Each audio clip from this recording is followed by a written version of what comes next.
குழந்தைங்களுக்கெல்லாம் இந்த பல்லு முளைக்கும் போது பல்லு குறுன்னு வருங்க. அப்போ பார்த்து நம்ம அந்த பல்லுக்கு கடிக்கிறதுக்கு பிஸ்கட்டு இல்லை அப்படின்னா ஏதாச்சும் ஒரு டீத்தர் மாதிரி ஏதாச்சும் ஒரு பொருள் அப்படி தான் கொடுக்க நினைக்கிறீங்க. ஆனால் வந்து ஒரு பழத்தை கடித்து சாப்பிட எப்போ சொல்லிக் கொடுக்கணும்னா, இந்த பல்லு முளைக்கிற ஸ்டேஜில் தான் பழத்தை கடித்து சாப்பிடவே சொல்லிக் கொடுக்கணும்.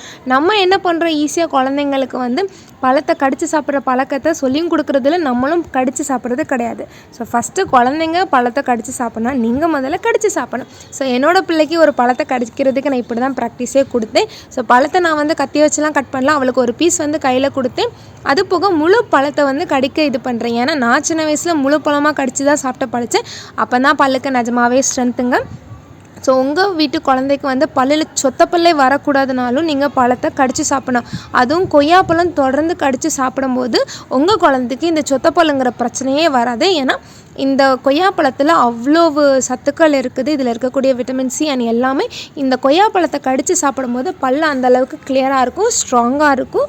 உங்களுக்கு சொத்தப்பல் பிரச்சனையே வராது. ஸோ உங்கள் குழந்தை பழத்தை கடித்து சாப்பிட்ணும். ஸோ நீங்களும் முதல்ல கடித்து தான் சாப்பிடணும். ஸோ இந்த காணொலியில் நானும் என் பிள்ளைய கொய்யாப்பழத்தை கடித்து சாப்பிட்ட காணொலி தான் இந்த காணொலி. ஸோ நீங்களும் கொய்யாப்பழத்தை கடித்து சாப்பிட்ணுங்க. இல்லைன்னு வச்சுக்கோங்களேன், என் பிள்ளை வீடியோக்கு வெளியே வந்து பிச்சு பிடுவா பிச்சு. ஸோ அதனால் எந்த பழமாக இருந்தாலும் கடித்து சாப்பிடுங்க, ஜூஸ் போடாதீங்க. நன்றி, இணைந்திருங்கள் லோட்டஸ் நிமிடருடன்.